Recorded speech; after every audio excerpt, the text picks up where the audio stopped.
Kita beralih ke informasi lain. Pemirsa, warga di Pulau Talise, Kecamatan Likupang Barat, menjadi sasaran serbuan vaksinasi oleh TNI Angkatan Laut. Tidak tanggung-tanggung, sebanyak 1.300 dosis disuntikan dalam kegiatan yang berlangsung selama 3 hari tersebut.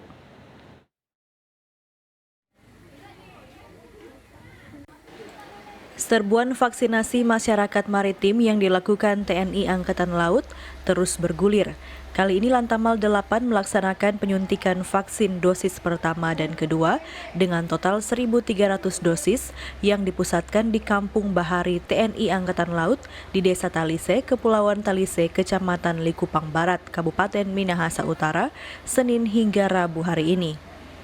Sasaran vaksin pun menyasar masyarakat umum dan anak-anak usia 12 hingga 17 tahun yang dalam waktu dekat akan melaksanakan pembelajaran tatap muka di sekolah. Ratusan pelajar yang berasal dari 4 desa di Pulau Talise dan 1 desa dari Pulau Kinabuhutan berbondong-bondong mengikuti vaksinasi ini yang tentunya atas izin orang tua.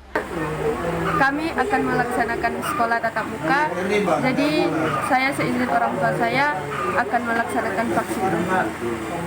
Kesannya dengan serbuan vaksinasi dari TNI AL? Sangat membantu bagi kami pulau-pulau kecil, pulau-pulau di luar yang jauh dari pusat kota. Sementara itu, Komandan Lantamal 8 Brigjen TNI Marinir Iwayan Ariwijaya menuturkan, dipilihnya Pulau Talise sebagai lokasi serbuan vaksinasi karena letaknya terpencil sehingga diprioritaskan agar terbentuk herd immunity atau kekebalan komunitas. Ya, Pulau Pesisir ini sengaja kita prioritaskan juga karena posisinya terpencil sehingga mereka juga harus memiliki kekebalan secara individu maupun kelompok. Kemudian juga kita prioritaskan kepada anak-anak tadi yang dalam waktu dekat akan melaksanakan pembelajaran tatap muka, termasuk orang dewasa juga kita berikan untuk percepatan vaksinasi ini. Serbuan vaksinasi masyarakat maritim ini menurunkan 3 dokter dan puluhan tenaga kesehatan dari Dinas Kesehatan Lantamal dan Puskesmas Mabune Likupang.